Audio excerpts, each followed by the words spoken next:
ಬಸ್ನಲ್ಲಿ ಮಲಗಿದ್ದವರ ಮೇಲೆ ಜವರಾಯನ ಅಟ್ಟಹಾಸ. ಬೆಂಕಿಯ ಕೆನ್ನಾಲಿಗೆಗೆ ಬಸ್ ಸುಟ್ಟು ಕರಕಲು. 20 ಮಂದಿ ಪ್ರಯಾಣಿಕರು ಸಜೀವ ದಹನ. ನೂರಾರು ಕನಸು ಕಂಡಿದ್ದ ಕುಟುಂಬ ಬೆಂಕಿಯಲ್ಲಿ ನಂದಿ ಹೋಯಿತು. ಚಾಲಕನ ನಿರ್ಲಕ್ಷ್ಯದಿಂದಲೇ ಬಸ್ ದುರಂತ ಆಯ್ತಾ?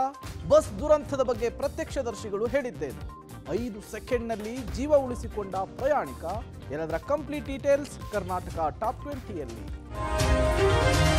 ಆಂಧ್ರದ ಕರ್ನೂಲ್ ಬಳಿ ಘನಘೋರ ದುರಂತವೊಂದು ಸಂಭವಿಸಿದೆ. ಹೈದರಾಬಾದ್ನಿಂದ ಬೆಂಗಳೂರಿಗೆ ಬರ್ತಾ ಇದ್ದ ಖಾಸಗಿ ಬಸ್ಸು ಹೊತ್ತಿ ಉರಿದು 20ಕ್ಕೂ ಹೆಚ್ಚು ಜನ ಸುಟ್ಟು ಕರಕಲಾಗಿದ್ದಾರೆ. ವೋಲ್ವೋ ಬಸ್ನಲ್ಲಿ 44 ಪ್ರಯಾಣಿಕರು ಪ್ರಯಾಣ ಮಾಡ್ತಾ ಇದ್ರು. ಬೆಳಗಿನ ಜಾವ 3 ಗಂಟೆಯ ವೇಳೆಗೆ ವೇಗವಾಗಿ ಬಂದ ಬೈಕ್ ಬಸ್ಸಿನ ಹಿಂಭಾಗಕ್ಕೆ ಡಿಕ್ಕಿ ಹೊಡೆದಿದೆ. ಬಳಿಕ ಇಂಧನ ಟ್ಯಾಂಕ್ಗೆ ಡಿಕ್ಕಿ ಹೊಡೆದ ಪರಿಣಾಮ ಬೆಂಕಿ ಹೊತ್ಕೊಂಡಿದೆ. ಬಸ್ಸಲ್ಲಿದ್ದ 12 ಮಂದಿ ಪ್ರಯಾಣಿಕರು ಪಾರಾಗಿದ್ದು 20ಕ್ಕೂ ಹೆಚ್ಚು ಮಂದಿ ಸಜೀವ ದಹನವಾಗಿದ್ದಾರೆ. ಪ್ರಯಾಣಿಕರನ್ನ ಕರ್ನೂಲು ಸರ್ಕಾರಿ ಆಸ್ಪತ್ರೆಗೆ ದಾಖಲಿಸಿ ಚಿಕಿತ್ಸೆ ಕೊಡಲಾಗ್ತಾ ಇದೆ.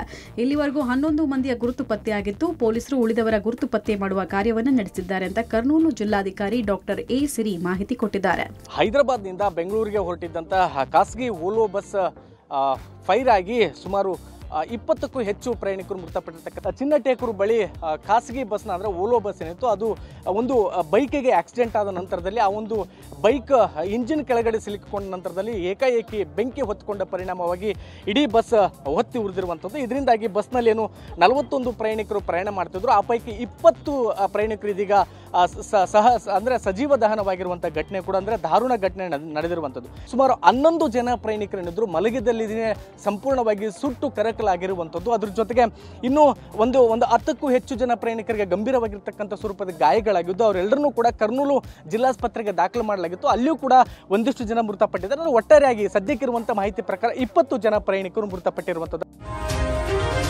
ಆಂಧ್ರದ ಕರ್ನೂಲು ಬಳಿ ದುರಂತದಲ್ಲಿ ಮೃತಪಟ್ಟವರು ಎಲ್ಲರೂ ಕೂಡ ಆಂಧ್ರದ ಮೂಲದವರಾಗಿದ್ದು ಬೆಂಗಳೂರಿನಲ್ಲಿ ವಾಸ ಇದ್ದುದಾಗಿ ಗೊತ್ತಾಗಿದೆ. ಮಾರ್ತಳ್ಳಿಯ ಕಲ್ಯಾಣ ನಗರದಲ್ಲಿದ್ದ ರಮೇಶ್ ಪತ್ನಿ ಹಾಗೂ 2 ಮಕ್ಕಳೊಂದಿಗೆ ಸಜೀವವಾಗಿ ದಹನಗೊಂಡಿದ್ದಾರೆ. ಹಬ್ಬಕ್ಕೆ ಆಂಧ್ರಕ್ಕೆ ತೆರಳಿ ವಾಪಸ್ ಬರ್ತಾ ಇದ್ದಿದ್ದಾಗಿ ಗೊತ್ತಾಗಿದೆ. ಇನ್ನು ಮಾರ್ತಹಳ್ಳಿಯಲ್ಲಿ ಸಾಫ್ಟ್ವೇರ್ ಇಂಜಿನಿಯರ್ ಆಗಿದ್ದ ಅನುಷಾ ಮೃತಪಟ್ಟಿದ್ದಾರೆ. ಬಸ್ಸಲ್ಲಿದ್ದ ತಾಯಿ ಮಗ ಕೂಡ ದುರಂತದಲ್ಲಿ ಸಾವನ್ನಪ್ಪಿದ್ದಾರೆ. ಕನ್ನಡಿಗರ ಬಗ್ಗೆ ಮಾಹಿತಿ ಸಂಗ್ರಹಕ್ಕಾಗಿ ಸಾರಿಗೆ ಅಧಿಕಾರಿಗಳನ್ನ ಸ್ಥಳಕ್ಕೆ ರಾಮಲಿಂಗಾರೆಡ್ಡಿ ಕಳಿಸಿದ್ದಾರೆ. ನಮ್ಮ ದೇವನಹಳ್ಳಿ ಆರ್ಟಿಒ ಮತ್ತು ಎಆರ್ಟಿಒ ಬಾಗೇಪಲ್ಲಿ ಅವರಿಬ್ಬರು ಕೂಡ ಅಲ್ಲಿ ಹೋಗಿ ಮಾಹಿತಿ ಸಿಗುತ್ತೆ. ಈಗಾಗಲೇ ಮಾಹಿತಿ ತರಿಸ್ಕೊಂಡಿದ್ದಾರೆ. ಸ್ವಲ್ಪ ಅದರಲ್ಲಿ ಬರೀ ಹೆಸರುಗಳು ಮಾತ್ರ ಇತ್ತು. ಅಡ್ರೆಸ್ಗಳಲ್ಲಿ కరెక్ట్గా ತಿಳ್ಕೊಂಡು ನಮ್ಮ కర్ణాటకದವರು ಎಷ್ಟು ಜನ ಇದ್ದಾರೆ ಅಂತ ಮುಂಚೆ ಹೇಳಿದ್ದಾರೆ. ಮಾಹಿತಿ ಬಂದ తక్షణ నిమ్మ జాబ్ చేస్తున్నా అక్కడ సాఫ్ట్వేర్ హైదరాబాద్ బెంగళూరు మొన్న పండగకి వచ్చిండు వెళ్ళిపోతుండు హైదరాబాద్ మళ్ళీ బెంగళూరే వెళ్ళిపోతుండండి. మాకు పొద్దున్నారింటికి తెలిసింది ఎవరు చేయలే దాంట్లో చూసినాం. 9 గంటల 20 నిమిషాలు హైదరాబాద్ కోటిలో బయలుదేరిందండి ఎల్బీ నగర్లో. రాత్రి 11 ఆ ప్రాంతాల్లో ఇక్కడ బస్ కావటారింగ్ రోడ్ నుంచి ఎక్కిన తర్వాత వాడు ఈ బస్సు ఎక్కిపోయిన తర్వాత తెల్లారుజామున 6ంటికి అట్లా మాకు ఇన్ఫర్మేషన్ స్క్రోలింగ్ టీవీలో చూసి మనోడి పేరు ఉన్నది దాంట్లో ఆల్రెడీ ఉన్నది. కానీ దాని గురించి మేము బాధపడుకుంటూ అందరూ చేస్తుంటే హైదరాబాద్ కూడా ఎంక్వైరీ చేద్దాం పోయినాం. వాడు తాళం వేసుకొని పోయిండు. ಇನ್ನು ಆಂಧ್ರದ ಕರ್ನೂಲು ಬಳಿ ದುರಂತದ ಬಗ್ಗೆ ಪ್ರತ್ಯಕ್ಷದರ್ಶಿಯೊಬ್ಬರು ಘಟನೆಯ ಭೀಕರತೆ ಬಿಚ್ಚಿಟ್ಟಿದ್ದಾರೆ. ಬಸ್ನಲ್ಲಿ ಬೆಂಕಿಯಿಂದ ಹೊಗೆ ತುಂಬಿಕೊಂಡಿತ್ತು. ಬಸ್ನ ಗ್ಲಾಸ್ ಒಡೆದು 1 ಆಚೆ ಬಂದ್ರು. ಅದರಲ್ಲೂ ಕೆಲವರಿಗೆ ಗಾಜು ಚುಚ್ಚಿ ಗಾಯ ಆಗಿತ್ತು. ನಮ್ಮ ಕಾರಲ್ಲಿ 6 ಮಂದಿಯನ್ನ ಆಸ್ಪತ್ರೆಗೆ ಕರೆ ತಂದ್ವಿ ಅಂತ ಹೇಳಿದ್ರು.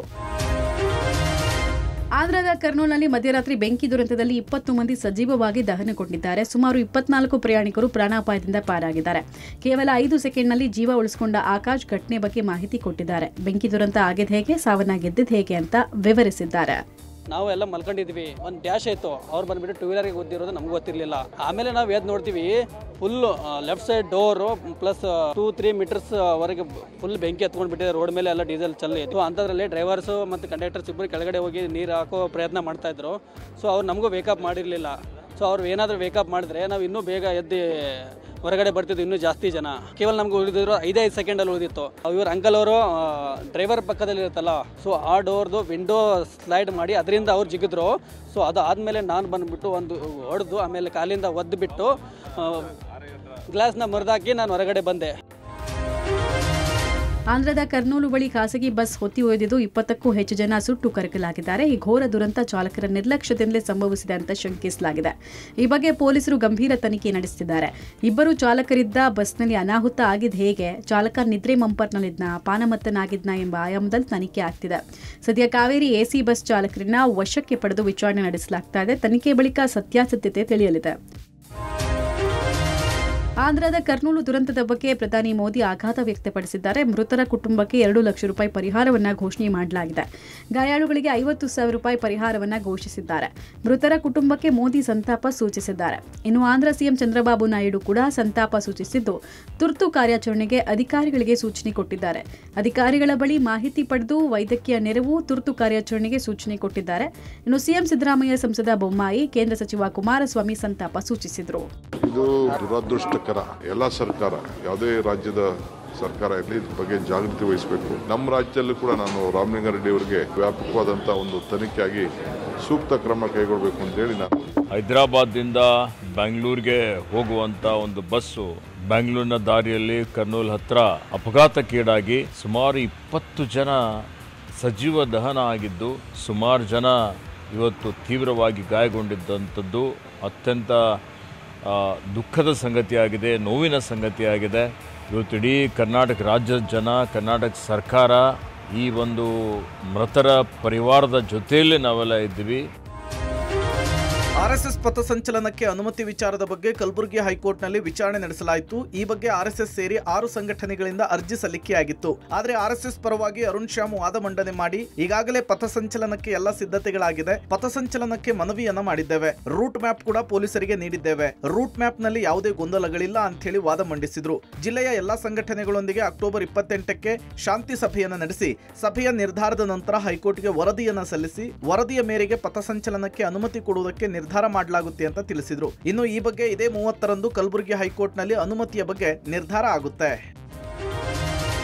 ಸಿಎಂ ಪುತ್ರ ಯತೀಂದ್ರ ಸಿದ್ದರಾಮಯ್ಯ ಅವರ ಹೇಳಿಕೆಯು ರಾಜ್ಯದಲ್ಲಿ ಸಿಎಂ ಹುದ್ದೆಗೆ ನಾಯಕತ್ವ ಬದಲಾವಣೆಯ ಬಗ್ಗೆ ಊಹಾಪೋಹಗಳಿಗೆ ಪುಷ್ಟಿ ನೀಡಿದೆ.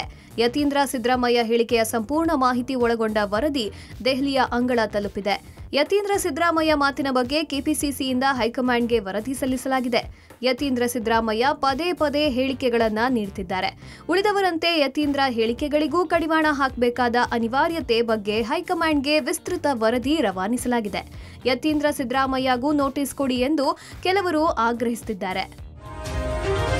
ಕಾಂಗ್ರೆಸ್ನಲ್ಲಿ ಯತೀಂದ್ರ ಉತ್ತರಾಧಿಕಾರಿ ಹೇಳಿಕೆ ಕದನ ಜೋರಾಗಿದ್ದು, ಸಿಎಂ ಪುತ್ರ ಯತೀಂದ್ರ ವಿರುದ್ಧ ಶಿಸ್ತು ಕ್ರಮಕ್ಕೆ ಕೆಲ ಶಾಸಕರು ಆಗ್ರಹಿಸಿದ್ದಾರೆ. ಶಾಸಕರ ಆಗ್ರಹಕ್ಕೆ ಡಿಸಿಎಂ ಡಿಕೆ ಶಿವಕುಮಾರ್ ಕೂಡ ಪರೋಕ್ಷ ಬೆಂಬಲ ನೀಡಿದ್ದಾರೆ. ಈ ಬಗ್ಗೆ ಮಾತನಾಡಿದ ಅವರು, ನಾನು ಶಿಸ್ತಿನ ಜೊತೆ ನಿಲ್ಲುತ್ತೇನೆ, ಶಿಸ್ತು ನನ್ನ ಪಕ್ಷದ ಆದ್ಯತೆ, ಯಾರ ಹತ್ತಿರ ಏನ್ ಮಾತನಾಡಬೇಕೋ ಅಲ್ಲಿ ಮಾತನಾಡ್ತೇನೆ ಎಂದು ಹೇಳಿದ್ರು. ಇನ್ನು ವಿಧಾನ ಪರಿಷತ್ ಸದಸ್ಯ ರಾಜೇಂದ್ರ ರಾಜಣ್ಣ ಮಾತನಾಡಿ, ಯತೀಂದ್ರ ಹೇಳಿಕೆ ತಪ್ಪೇನಿಲ್ಲ, ಅದು ಅವರ ವೈಯಕ್ತಿಕ, ಅಹಿಂದ ನಾಯಕ ಸಿಎಂ ಆಗ್ಬೇಕೆಂದು ಹೇಳಿದ್ದಾರೆ. ನಾಳೆನೇ ಆಗ್ಬೇಕು ಅಂತ ಏನು ಹೇಳಿದ್ದಲ್ಲ. 2028ಕ್ಕೆ ಸತೀಶ್ ಸಿಎಂ ಆಗ್ಲಿ ಎಂದು ಹೇಳಿರಬಹುದು. ಹೈಕಮಾಂಡ್ಗಿಂತ ಯತೀಂದ್ರ ಪವರ್ಫುಲ್ ಅಂತೇನಿಲ್ಲ ಎಂದು ಹೇಳಿದ್ರು. ಇನ್ನು ಈ ಬಗ್ಗೆ ಸಚಿವ ಪ್ರಿಯಾಂಕ್ ಖರ್ಗೆ ಮಾತನಾಡಿ, ಸ್ಟೇಜ್ ಮೇಲೆ ಭಾಷಣ ಮಾಡಿದ್ದಾರೆ, ಐಡಿಯಾಲಜಿಕಲ್ ಆಗಿ ಹೇಳಿದ್ದಾರೆ, ಅದರಲ್ಲಿ ತಪ್ಪೇನು, ಎಲ್ಲದಕ್ಕೂ ಹೈಕಮಾಂಡ್ ಇದೆ ಎಂದು ಹೇಳಿದ್ರು.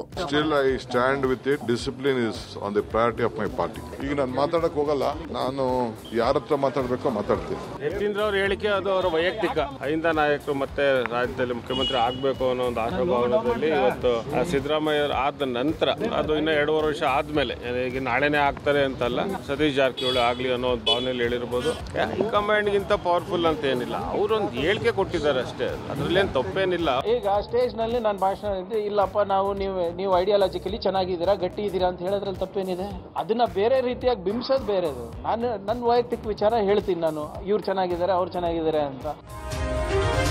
ನವೆಂಬರ್ ಕ್ರಾಂತಿಗೂ ಮುನ್ನ ರಾಜ್ಯ ಕಾಂಗ್ರೆಸ್ನಲ್ಲಿ ಟಾಕ್ ಫೈಟ್ ಶುರುವಾಗಿದೆ. ಸದ್ಯ ಸಚಿವ ಸಂಪುಟ ಪುನಾರಚನೆಯ ಬಗ್ಗೆ ಸಿಎಂ ಸಿದ್ದರಾಮಯ್ಯ ಪ್ಲಾನ್ ಮಾಡುತ್ತಿದ್ದು, ಇತ್ತ ಸಿಎಂ ಗದ್ದುಗೆ ಏರುವ ಸಂಕಲ್ಪದಲ್ಲಿ ಡಿಸಿಎಂ ಡಿಕೆ ಶಿವಕುಮಾರ್ ಇದ್ದಾರೆ. ಈ ಮಧ್ಯೆ ಗೊಂದಲದ ಗೂಡಾಗಿರುವ ರಾಜ್ಯ ಕಾಂಗ್ರೆಸ್ ಅಖಾಡಕ್ಕೆ ರಾಹುಲ್ ಗಾಂಧಿ ಎಂಟ್ರಿ ಕೊಟ್ಟಿದ್ದಾರೆ. ನವೆಂಬರ್ 19ರಂದು ರಾಹುಲ್ ಗಾಂಧಿ ರಾಜ್ಯ ಪ್ರವಾಸ ಮಾಡುವ ಸಾಧ್ಯತೆ ಇದೆ. ಸರ್ಕಾರಿ ಕಾರ್ಯಕ್ರಮದಲ್ಲಿ ಭಾಗಿಯಾಗಲು ಬೆಂಗಳೂರಿಗೆ ಭೇಟಿ ನೀಡಲಿದ್ದು, ಪವರ್ ಶೇರಿಂಗ್ ಪ್ರಾಬ್ಲಮ್ ಇತ್ಯರ್ಥವಾಗುತ್ತಾ ಕಾದು ನೋಡಬೇಕಿದೆ. ಬಿಹಾರ ಚುನಾವಣೆ ಬೆನ್ನಲ್ಲೇ ಅಧಿಕಾರ ಹಸ್ತಾಂತರಕ್ಕೆ ವೇದಿಕೆ ಸಜ್ಜುಗೊಳಿಸಲು ತಯಾರಿ ನಡೆಸಿದ್ದು, ತೆರೆಮರೆಯಲ್ಲಿ ನಡೆಯುತ್ತಿರುವ ರಾಜಕೀಯ ತಂತ್ರಗಾರಿಕೆಗೆ ರಾಹುಲ್ ಗಾಂಧಿ ಬ್ರೇಕ್ ಹಾಕ್ತಾರಾ ಅನ್ನೋ ಕುತೂಹಲ ಮೂಡಿದೆ.